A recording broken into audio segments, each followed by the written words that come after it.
You walk into the room, and it hits you in the first 3 seconds.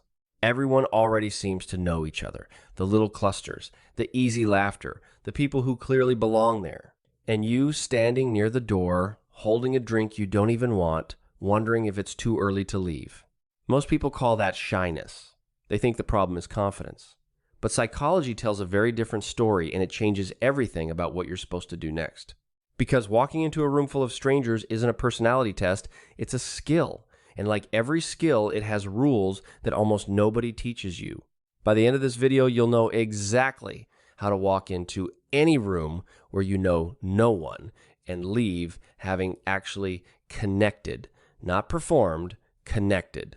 Let's start with the shift that changes everything. Here's the thing nobody says out loud. The fear of walking into a room alone is one of the most universal fears we have. It shows up in every culture, every generation, every kind of person. The confident-looking guy by the window, he felt it too. The woman laughing in the corner, she walked in nervous an hour ago. You are not the exception in that room. You are the rule. And the reason it feels so intense isn't weakness, it's biology. Psychologists who study social behavior have found that our brains treat social rejection as a genuine threat, the same alarm system that kept our ancestors alive. So, when your heart pounds at the door, that's not a flaw. That's an old survival system doing exactly what it was built to do. The problem is, it's firing at a birthday party instead of a battlefield. We're going to walk through 7 moves, 7 specific shifts that turn a room full of strangers into a room full of people you simply haven't met yet. They start simple, and by the end, they'll change not just how you enter a room, but how you understand yourself in it.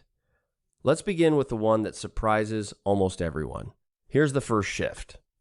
Not knowing anyone isn't your weakness, it's your greatest freedom. Think about it. In that room, nobody has a version of you yet. No history, no expectations, no reputation to protect. You get to walk in as a completely blank page, and that is rarer than you think. Psychologists talk about something called the spotlight effect. The researcher Thomas Gilovich showed that we dramatically overestimate how much others notice and judge us. In reality, everyone is far too worried about themselves to be scrutinizing you. So that story in your head that everyone's watching you fumble, it's almost entirely fiction. The freedom of being a stranger is that you can become anyone, including the version of you that finally relaxes. That reframe is powerful, but knowing you're free is only step 1. The next move is about timing, and it's one almost everyone gets backwards. Everyone thinks the smart move is to arrive fashionably late. It's the exact opposite. When you arrive early, the room is nearly empty. There are no intimidating clusters yet, just a few people standing around feeling exactly as awkward as you. Starting a conversation with 2 people is easy. Breaking into a group of 8 is terrifying. There's a principle behind this called the mere exposure effect, discovered by the psychologist Robert Zajonc. His research showed that the more often people simply see you, the more they like and trust you. When you arrive early, the whole room slowly fills up around you. That means by the time it's crowded, you're not the stranger walking in. You're already a familiar face. You belong there because you were there first. Timing gets you in the door comfortably, but once you're inside, most people aim at the wrong target completely. Let's fix that. Here's where it gets more subtle. You are not there to charm everyone. Trying to win the whole room is a recipe for panic. Your only job is to find one person, one good conversation. That's it. The whole evening can be a success because of a single, genuine connection in the corner. Research on social connection consistently shows that depth beats breadth. One meaningful exchange does more for your sense of belonging than 20 shallow hellos. Quality of connection, not quantity of contacts, is what the mind actually craves. So take the pressure off. You don't need the room to love you. You need one real moment with one real person. Suddenly, the whole thing feels possible. And here's a small trick to find that person. Look for someone else standing alone. They're not unfriendly. They're relieved you came over. Approaching the lone figure is almost always easier and almost always more grateful than breaking into a laughing group. Now, once you find that person, what do you actually say? This next one is the move that instantly makes people like you, and almost nobody does it. Most people think being good at socializing means being fascinating, having the perfect story, the clever line. Wrong. The secret isn't being interesting. It's being interested.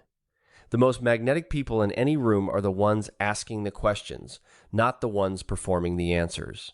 A Harvard study led by the researcher Karen Huang found something striking.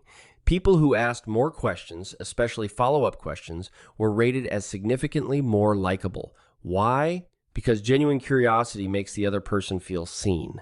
And feeling seen is what we're all quietly starving for. So, you don't need brilliant things to say.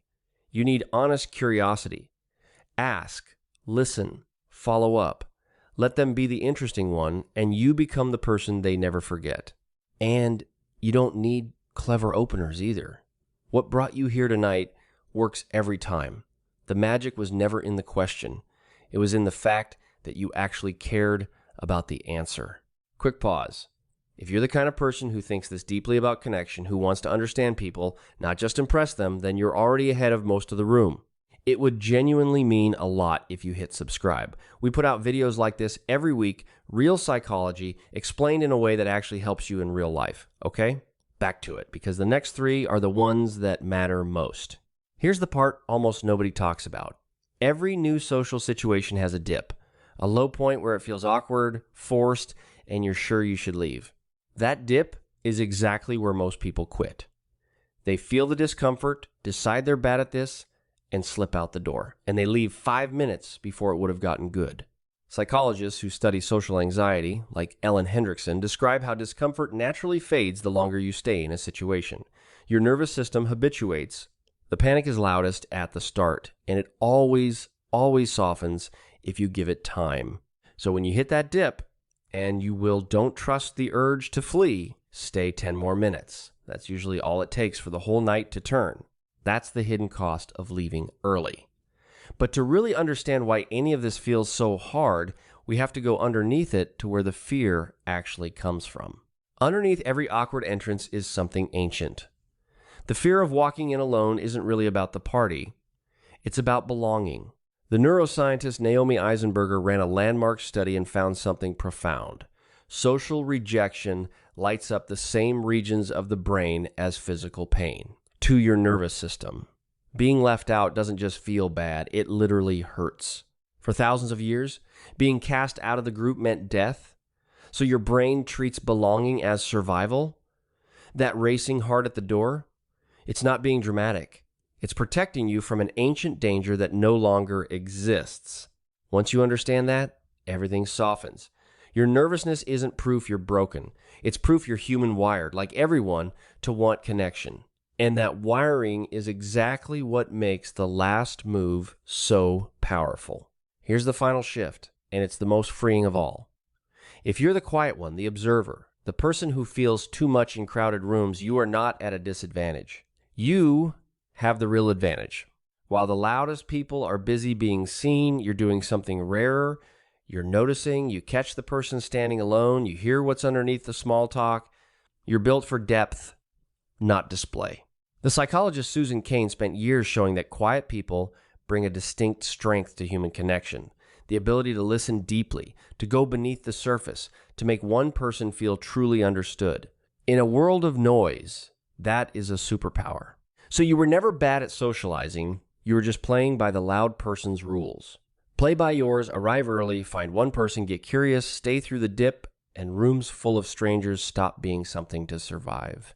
They become something to explore. So the next time you're standing near that door, drink in hand, sure that everyone belongs there, but you remember what you actually know now. That everyone in that room felt the fear too. That the spotlight you feel is mostly imaginary.